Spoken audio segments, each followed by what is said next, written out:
J'étais en avance de 5 minutes pour le dîner d'anniversaire de mes parents, espérant encore, bêtement, que cette fois-ci serait différente.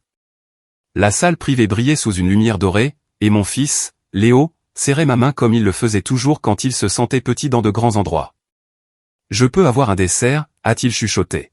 « Tout ce que tu veux, ai-je promis. » Puis je les ai vus, ma sœur, Ambre, son mari, leurs enfants en train de dévorer des steaks à 90 €. Elle ne s'est pas levée, n'a pas souri, a juste fait glisser la corbeille de pain vers Léo et a dit, presque amusé, « On n'a pas commandé pour ton fils. » Mon père a ajouté, « Tu aurais dû lui préparer quelque chose. » Ma mère n'a même pas levé les yeux de son verre d'eau. Un instant, je n'ai pas pu respirer. Puis quelque chose en moi des années a ravalé ma fierté et a payé les factures de tout le monde a finalement craqué. Alors, quand le serveur est revenu, je me suis levé, j'ai regardé ma famille droit dans les yeux et j'ai dit, annulez les commandes. Mon fils va manger ce soir. J'avais passé des semaines à planifier ce dîner. 40 ans de mariage méritaient quelque chose de beau, de paisible. J'avais réservé le meilleur restaurant de viande de la ville, une salle privée, et j'avais même apporté une photo restaurée du mariage de mes parents, encadrée d'argent et emballée dans du papier doré. Je pensais que, pour une fois, nous pourrions peut-être tous nous asseoir et nous comporter comme une famille. Mais au moment où Ambre a ouvert la bouche, j'ai su que j'avais été naïve. Elle n'a même pas levé les yeux quand Léo et moi sommes entrés. « Oh, salut !» a-t-elle dit comme si nous venions d'interrompre sa manucure. Christophe, son mari, avait déjà un verre à la main. Leurs deux garçons criaient devant un jeu vidéo, des écouteurs autour du cou, des assiettes de steak à moitié mangées devant eux. Personne ne s'est levé. Personne n'a demandé comment nous allions. J'ai aidé Léo à déplier sa serviette en murmurant, « Tu peux commander tout ce que tu veux, mon chéri. » Il a souri timidement, désignant les nuggets de poulet sur le menu moins cher que tout ce qui se trouvait sur la table, mais c'était son plat préféré. J'étais sur le point de faire signe au serveur quand Ambre s'est penchée sur la table, tirant la corbeille de pain vers Léo. « On n'a pas commandé pour ton fils ?» a-t-elle dit comme si c'était une chose tout à fait normale à dire. J'ai cligné des yeux, attendant que quelqu'un, n'importe qui, la corrige. Mais mon père a juste soupiré. « Tu aurais dû lui préparer quelque chose ?» a-t-il marmonné. Les mots m'ont frappé comme une gifle. Ma mère n'a même pas levé les yeux de son verre d'eau. L'air dans la pièce s'est épaissi, chaud et humiliant. Le sourire de Léo s'est effacé. Il a baissé les yeux sur sa serviette, la tordant entre ses doigts. Quelque chose en moi s'est durci. Je n'étais pas seulement embarrassé. J'en avais fini. Fini d'être la personne fiable. Fini de payer les factures d'Ambre, de garder ses enfants, de réparer ses dégâts pendant que tout le monde excusait son chaos. J'ai pris une lente inspiration et j'ai regardé le serveur qui venait de revenir, son carnet à la main. « Excusez-moi » ai-je dit calmement. « S'il vous plaît, annulez toutes les commandes qui n'ont pas encore été envoyées en cuisine. » La tête d'Ambre s'est relevée d'un coup. « Quoi ?» J'ai souri, d'un air stable et froid. « Et s'il vous plaît, mettez tout ce qui a déjà été commandé sur l'addition de mon père. C'est son anniversaire, après tout. » Un silence est tombé sur la table. Mon père s'est figé en pleine bouchée. La bouche d'Ambre s'est ouverte, puis refermée. « Et mon fils, ai-je ajouté, prendra l'entrecôte, saignante, avec le gratin de macaroni à la truffe. Et faites vite. » Les yeux de Léo se sont écarquillés. Puis, lentement, il a souri. Pour la première fois de la soirée, il n'avait pas honte. Et pour la première fois depuis des années, moi non plus. Personne n'a parlé pendant 30 bonnes secondes après que j'ai commandé. On pouvait entendre le tintement des glaçons dans le verre d'Ambre, les rires étouffés d'une autre table, le léger bourdonnement de la climatisation. Mon père me fixait, la mâchoire serrée, comme si j'avais commis un crime contre le nom de la famille. Ambre s'est penchée en arrière sur sa chaise, un petit rire sec s'échappant de sa gorge. « Waouh, Laura, tu n'exagères pas un peu ?» a-t-elle dit. Ce n'était qu'un dîner. Exactement, ai-je répondu. Un dîner ? Qui nécessite apparemment d'humilier mon enfant d'abord ? Christophe s'est raclé la gorge, clairement mal à l'aise. Allons, ne faisons pas de scène. Je l'ai interrompu. Oh, une scène. Parce que c'est le mot préféré de votre famille pour désigner les conséquences. Il a baissé les yeux vers son verre. Ma mère a bougé sur son siège mais n'a rien dit. Le silence est devenu leur arme. Comme toujours. J'avais vu cette pièce trop de fois, Ambre, la victime, mes parents, les pacificateurs, et moi, celle qui n'est pas raisonnable. Quand le serveur est revenu avec l'entrecôte de Léo, il l'a posée doucement devant lui, puis m'a jeté un regard avec un léger signe de tête entendu. Je le lui ai rendu avec un « merci » silencieux. Léo a chuchoté « ce n'est pas grave, maman ». Non, ai-je dit doucement, en lui coupant son steak. Ça ne l'est pas, mais ça le deviendra. Les enfants d'Ambre se plaignaient maintenant parce que leurs frites avaient refroidi. Ma mère a immédiatement commencé à s'agiter autour d'eux, comme s'il s'agissait d'une urgence nationale. Léo mangeait en silence, chaque bouchée délibérée, comme s'il comprenait que ce repas n'était pas seulement de la nourriture, c'était une déclaration. Quand l'addition est enfin arrivée, le serveur l'a tendue à mon père. J'ai vu la couleur monter à son visage en voyant le total. Il m'a regardé comme si je l'avais trahi. « Tu penses vraiment que c'était nécessaire ?» a-t-il demandé, les dents serrées. J'ai soutenu son regard sans ciller. Il a repoussé sa chaise. « Tu nous as embarrassés. »« C'est drôle, » ai-je dit en me levant. « C'est exactement ce que tu as dit quand j'ai obtenu mon diplôme avec mention au lieu de me fiancer comme Ambre. » Ses lèvres se sont resserrées, mais je n'ai pas attendu un mot de plus. J'ai posé la photo emballée d'or sur la table. « Pour l'anniversaire, » ai-je dit. « Vous pourrez l'ouvrir quand nous serons partis. » J'ai pris la main de Léo, et nous nous sommes dirigés vers la porte. En passant devant le chariot de dessert, mon coude a effleuré un plateau juste assez pour faire tomber une assiette délicate sur le sol dans un grand fracas. Toute la salle s'est retournée pour regarder. Je ne me suis pas excusé. Dehors, l'air de la nuit était frais, vif, pur. Léo a de nouveau serré ma main. « Maman » a-t-il dit doucement. « On va avoir des ennuis ?» Je me suis agenouillé pour que nous soyons à la même hauteur. « Non, mon chéri » ai-je dit. « Nous sommes libres. » Derrière nous, à travers la fenêtre, j'ai vu mon père fulminer, Ambre chuchoter, ma mère faire semblant de ne pas remarquer l'assiette de dessert cassée par terre. Laissez-les manger en silence. J'en avais assez de ravaler le mien. Le lendemain matin, mon téléphone n'arrêtait pas de vibrer, SMS, appels, messages vocaux. Ambre, mais qu'est-ce qui ne va pas chez toi? Papa, tu paieras pour ce dîner, Laura. Tu nous as humiliés. Maman, tu as embarrassé ton père le jour de son anniversaire. Je n'ai répondu à aucun d'eux. Je me suis versé un café, j'ai aidé Léo à se préparer pour l'école, et j'ai laissé la tempête hurler dans le vide. Le soir, je pensais que c'était passé. J'avais tort. À 18h42 précise, une portière de voiture a claqué dans mon allée. Puis une autre. À travers la fenêtre, je les ai vus, mes parents, Ambre, et une enveloppe dans la main de mon père. Il la serrait comme si c'était une preuve pour un procès. Léo a jeté un coup d'œil derrière le rideau. « Ils sont là » a-t-il chuchoté. « Je sais » ai-je dit calmement, en posant ma tasse.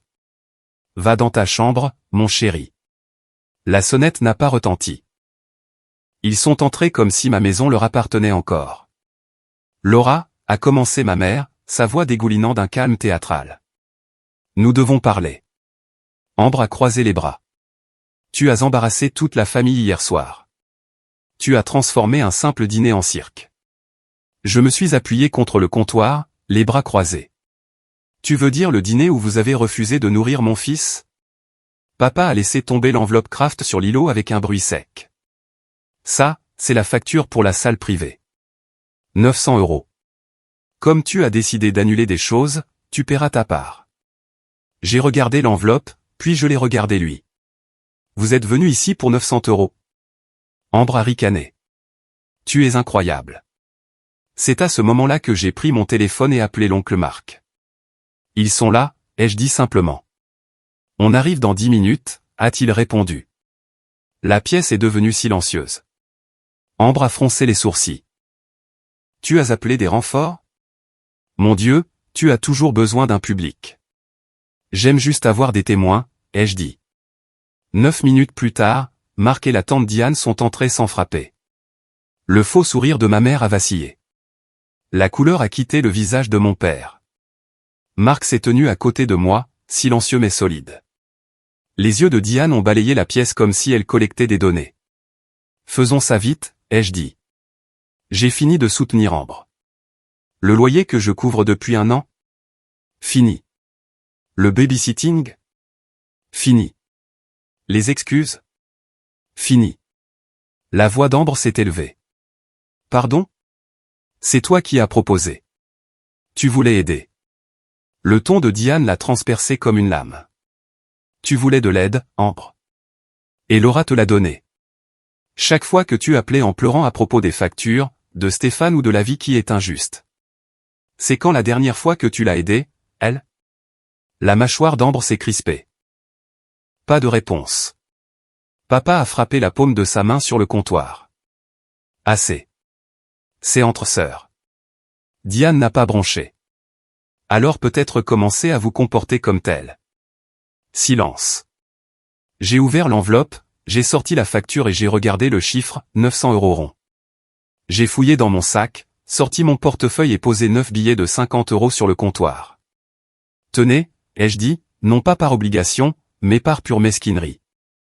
Pour que vous n'ayez pas la satisfaction du montant total. Ambre a haleté. Tu es pathétique. Non, ai-je dit doucement. Je suis libre. Le visage de mon père est devenu rouge.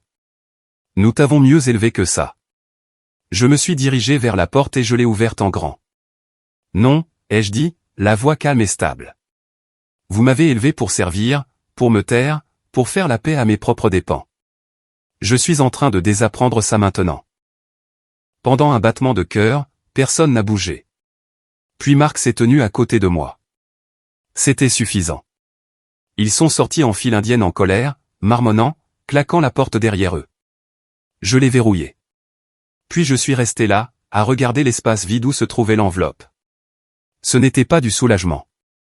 Ce n'était pas de la joie. C'était le silence. Net, vif et final. Le calme après cette confrontation a duré à peine 3 jours. Puis est venue la guerre numérique. Elle a commencé par une publication sur Facebook. Ambre a mis en ligne une photo souriante d'elle et de mes parents, avec la légende, la famille, c'est tout, même quand certaines personnes oublient ce que cela signifie. La section des commentaires s'est rapidement remplie.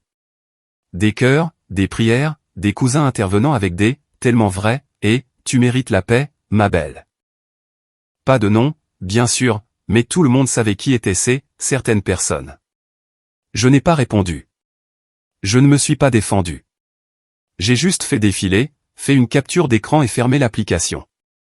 Le silence avait mieux fonctionné que n'importe quel argument ce soir-là au dîner, il fonctionnerait à nouveau. C'est du moins ce que je pensais. 2 jours plus tard, mon téléphone a sonné alors que je préparais des crêpes pour Léo. Numéro inconnu. J'ai failli l'ignorer. Madame Hébert a demandé une voix de femme. C'est l'école primaire Jean Jaurès. Mon estomac s'est noué. Est-ce que Léo va bien? Il va bien, a-t-elle dit rapidement. Mais nous avons reçu un signalement anonyme exprimant une inquiétude quant à son bien-être émotionnel. Pendant une seconde, je n'ai pas compris. Un quoi?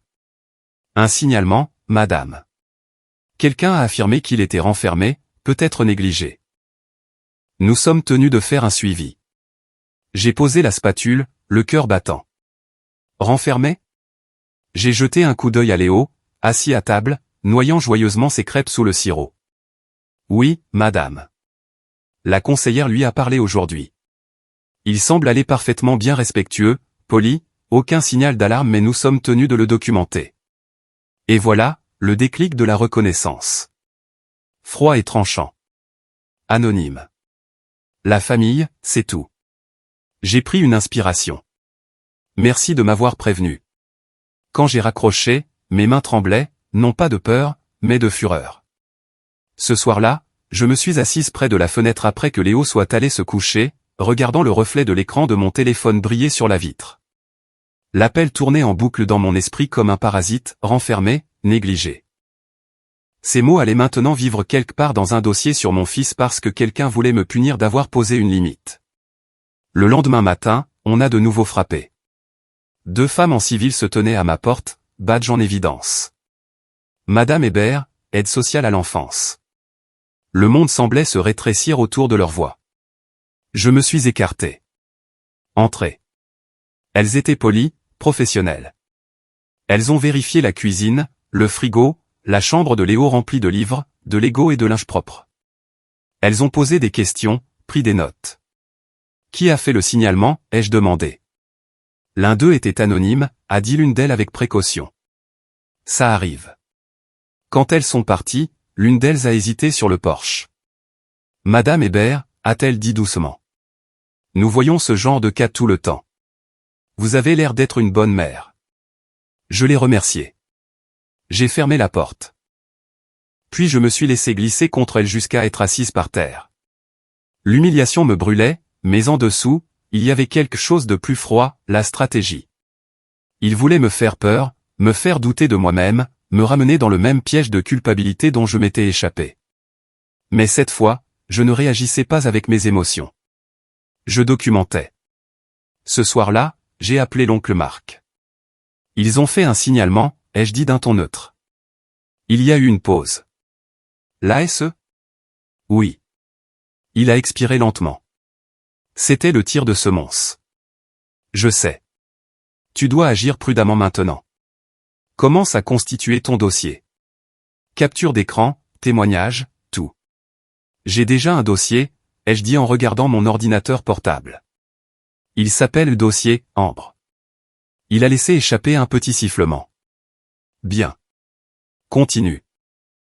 Après l'appel, j'ai ouvert mes fichiers, messages texte, capture d'écran Lydia, photo du restaurant, la photo de mariage restaurée toujours posée sur mon comptoir. J'ai renommé le dossier, guerre familiale. Pendant un long moment, j'ai juste fixé le nom. Quelque part entre la corbeille de pain et la visite de l'ASE, j'avais cessé d'être la pacificatrice. Maintenant, j'étais celle qui tenait les comptes. Dehors, la nuit était calme. Léo dormait. En sécurité, me suis-je murmuré. Il voulait une guerre. Puis j'ai cliqué sur « Enregistrer ». Quand les gens disent que la paperasse ne peut pas vous protéger, c'est qu'ils n'ont jamais rencontré ma famille. Dans mon cas, le papier, c'était le pouvoir, reçu, capture d'écran, horodatage, contrat. Ils avaient utilisé les chuchotements et la culpabilité pendant des années. J'avais appris à utiliser l'encre. Ce soir-là, j'ai envoyé un email à mon propriétaire. Bonjour, pourriez-vous s'il vous plaît m'envoyer les registres de tous les paiements de loyer effectués pour l'appartement d'Ambre depuis janvier? J'ai aidé à couvrir sa part. J'en ai besoin pour ma comptabilité. Il a répondu en moins d'une heure, 7 mois, 5 200 € au total.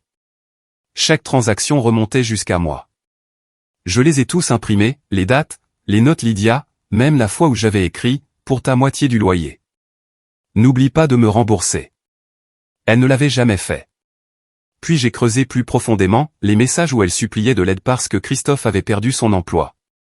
Mais il y avait aussi une photo que j'avais oubliée, Ambre au bord de la piscine, un verre de vin à la main, portant des lunettes de soleil de créateur.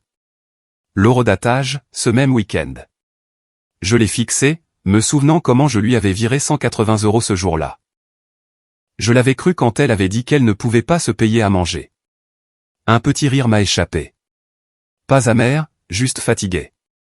Quand Jeanne, mon avocate, a répondu à mon appel, je lui ai tout raconté. Harcèlement, faux signalement, diffamation, implication de l'ASE, ai-je dit. J'en ai assez d'attendre la prochaine attaque. La voix de Jeanne était calme, presque trop calme. Laura, il est temps d'envoyer une mise en demeure. Elle a agi rapidement. En 48 heures, 3 lettres ont été rédigées, une pour Ambre, une pour mes parents, une adressée à la famille Hébert. Chacune décrivait le harcèlement, la diffamation en ligne, les fausses accusations et les dettes impayées. Sa dernière ligne disait « Tout contact ultérieur ou fausse déclaration entraînera une escalade judiciaire ». Quand j'ai vu mon nom signé en bas, cela ne ressemblait pas à de la vengeance. C'était comme la liberté, une déclaration officielle que j'en avais fini d'être leur punching ball. Les lettres ont été envoyées par coursier. Le silence a suivi pendant 2 jours. Puis un matin, mon téléphone a vibré avec une notification. Lydia, un paiement de Christophe Lambert. Montant, 2600 €. Note, la moitié du loyer. Je lui ai dit d'arrêter. Je me retire. J'ai fixé l'écran pendant un long moment. Christophe, le mari sans colonne vertébrale, avait enfin fait quelque chose de bien. Il avait quitté le navire. Plus tard cette semaine-là, la tante Diane a appelé. J'ai croisé ta mère à l'épicerie, a-t-elle dit. Elle avait l'air épuisée. Elle a dit que tu détruisais la famille. J'ai ri doucement. Bien sûr qu'elle l'a dit. Je lui ai dit la vérité, a poursuivi Diane. Tu n'as rien détruit. Tu as juste arrêté de jouer à leur jeu. Ce soir-là, d'autres messages sont arrivés de cousins à qui je n'avais pas parlé depuis des années. Les histoires se sont déversées comme des confessions. Ambre m'a emprunté 550 € et ne les a jamais remboursés. Elle m'a culpabilisé pour que je garde ses enfants un week-end, puis elle m'a ghosté. Elle m'a dit que c'était toi la riche. J'imagine qu'elle a oublié qui l'a tiré d'affaire. Petit à petit, le récit s'est inversé. Je n'étais plus la méchante. J'étais la première assez courageuse ou assez folle pour dire « ça suffit ». Puis est venu le coup final. Une enveloppe épaisse est arrivée dans ma boîte aux lettres, estampillée du logo d'un cabinet d'avocats. Un instant, j'ai cru que c'était une autre facture, mais les mots m'ont glacé sur place, notification d'intention de déposer une requête pour le droit de visite des grands-parents. Je me suis assise lentement. Mes parents n'étaient pas seulement en colère. Ils passaient à l'action en justice. Ils s'en prenaient à mon fils. À l'intérieur se trouvait une lettre de leur avocat, écrite avec une indifférence formelle. Madame Hébert a refusé à ses parents l'accès à leur petit-fils sans justification, causant une détresse émotionnelle. Les requérants estiment que le droit de visite est dans le meilleur intérêt de l'enfant. Je l'ai relu 3 fois. Il ne mentionnait pas le dîner. Il ne mentionnait pas la corbeille de pain. Il ne mentionnait pas le fait qu'il n'avait pas regardé Léo une seule fois ce soir-là. Non, il ne s'agissait pas d'amour. Il s'agissait de contrôle. J'ai senti la chaleur familière de la panique monter, puis se refroidir en quelque chose de plus dur. S'ils voulaient transformer la famille en litige, très bien. Ils m'avaient appris à jouer selon leurs règles. Et cette fois, j'avais les papiers. Le lendemain matin, j'ai retrouvé Jeanne dans son bureau du centre-ville des murs blancs et calmes, tout sentant légèrement le café et l'autorité. Elle a fait glisser la requête sur le bureau sans sourciller.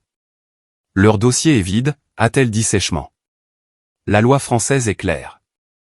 Les grands-parents ont un droit de visite, mais le juge peut le refuser s'il est contraire à l'intérêt de l'enfant. Et étant donné le contexte de harcèlement et les fausses accusations, ils n'ont aucune chance. Vous n'êtes ni séparés, ni décédés, ni une mère indigne. J'ai expiré, enfin. Donc, ce n'est que du bruit. Pas seulement du bruit, a-t-elle répondu. C'est une stratégie. Ils essaient de vous user. Ils espèrent que vous abandonnerez avant le tribunal. Cela avait du sens. C'était toujours leur manière de faire. Pas la guerre ouverte, juste l'épuisement déguisé en amour. Alors, qu'est-ce qu'on fait, ai-je demandé. Nous répondons, a-t-elle dit fermement, officiellement, et une seule fois. Cet après-midi-là, nous avons rédigé une réponse. Pas seulement un refus, mais une contre-attaque. Nous avons tout joint, les captures d'écran des publications d'Ambre, les SMS de mes parents, la preuve que la visite de l'ASE avait été classée sans suite, les quittances de loyer, les transactions Lydia, même les lettres de mise en demeure. Chaque page était une preuve, chaque paragraphe un clou dans le cercueil de leur récit. Quand Jeanne a fini de le compiler, elle m'a tendu une copie finale. Signée ici, a-t-elle dit. Ma main n'a pas tremblé en écrivant mon nom. Plus tard dans la nuit, je me suis assise à la table de ma cuisine après que Léo soit allé se coucher, fixant le dossier intitulé « Hébert c'est Hébert ». Cela semblait absurde. Le nom de ma famille contre lui-même le symbole parfait de ce que nous étions devenus. Le lendemain, je suis allé à l'école de Léo et j'ai parlé avec la directrice. Je lui ai remis un nouveau document, une liste d'accès restreint. Mes parents et ma sœur ne sont plus autorisés à venir chercher mon fils, à lui rendre visite ou à faire du bénévolat ici, lui ai-je dit. Elle a regardé les papiers, puis moi. Tout va bien? Ça ira, ai-je dit. Puis j'ai changé les serrures à la maison. Non pas parce que je pensais qu'il viendrait, mais parce qu'après tout, je voulais que le son du pêne dormant signifie quelque chose. Ce soir-là, j'ai fait un pas de plus que Jeanne avait suggéré, mettre à jour mon testament. Si jamais il m'arrivait quelque chose, la garde de Léo irait à la tante Diane et à l'oncle Marc, pas à mes parents, pas à Ambre, les personnes qui s'étaient tenues silencieusement à mes côtés quand tout le monde m'avait hué. Quand j'ai fini de signer, je me suis assise dans la maison silencieuse et j'ai regardé autour de moi. Le calme ne semblait plus vide. Il semblait mérité. Puis j'ai ouvert un nouveau document sur mon ordinateur portable et je l'ai intitulé « Lettre finale ». C'est la dernière fois que vous aurez de mes nouvelles, ai-je commencé à taper. Vous avez transformé la parentalité en punition et la famille en peur. J'en ai assez. Si vous essayez de me contacter à nouveau, je considérerai cela comme du harcèlement. C'en est fini de nous. Définitivement.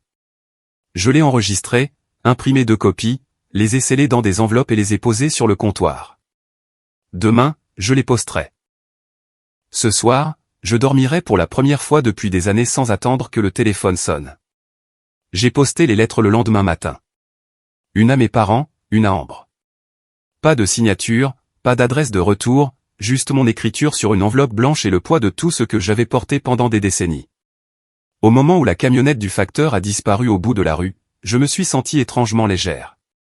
Pas heureuse, pas soulagée, juste finie.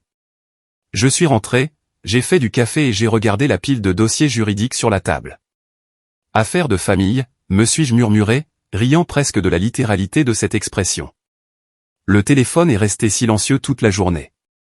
Pas d'appel, pas de message, pas de menaces déguisées en excuses.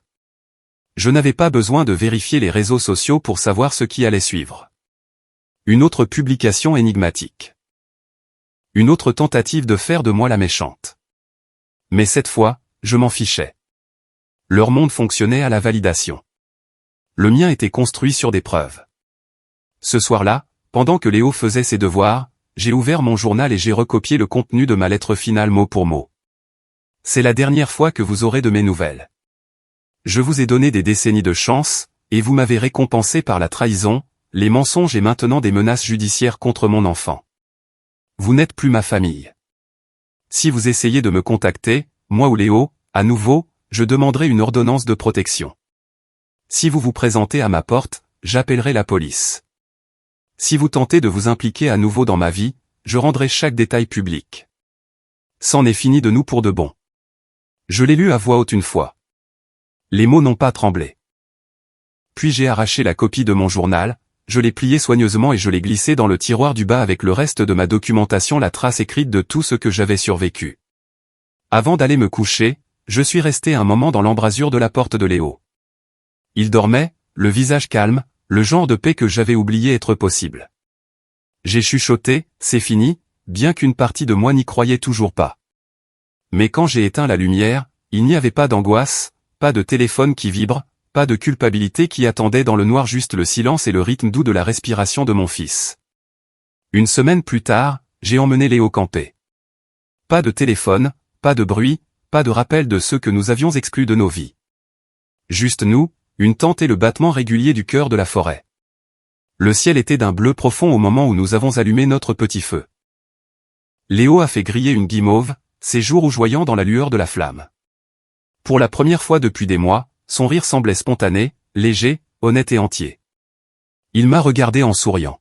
« Tu as l'air plus heureuse, maman. » Je lui ai souri en retour, le genre de sourire qui semble étrange sur votre visage après trop de tempêtes. Je le suis, mon chéri. J'ai enfin posé la limite. Quand il s'est retourné vers le feu, j'ai attrapé le vieux sac cadeau que j'avais apporté avec moi, le même qui avait autrefois contenu la photo de mariage restaurée de mes parents. Le cadre brillait toujours, argenté et parfait, prétendant préserver quelque chose de sacré. Je l'ai fixé pendant un long moment. Les visages à l'intérieur ressemblaient à des étrangers portant une peau familière. Puis, lentement, je l'ai déballé et je l'ai posé au bord du foyer. Les flammes ont pris rapidement, enroulant les coins, faisant fondre l'illusion. Léo a levé les yeux. C'était important? J'ai hoché la tête une fois. Ça l'était. Nous avons regardé jusqu'à ce que le cadre ne soit plus que cendre et lueur. La forêt est devenue silencieuse, à l'exception du crépitement du feu et du doux bruissement des arbres. Pour la première fois, le silence ne ressemblait pas à une punition. C'était comme la paix. Je me suis allongé sur le sol frais, regardant les étoiles apparaître une par une. Mon passé avait été bruyant, plein de portes claquées, d'insultes murmurées et de dettes tacites. Mais le présent, lui, bourdonnait d'immobilité. Je me suis tourné vers Léo. « Tu sais quoi, mon grand ?» Il a levé les yeux, son bâton de guimauve à la main. « Quoi ? La famille, ce ne sont pas ceux qui t'élèvent, ai-je dit. Ce sont ceux qui te laissent grandir. Il a souri, ses yeux reflétant la lumière du feu. Et sous ce ciel large et indulgent, j'y ai enfin cru.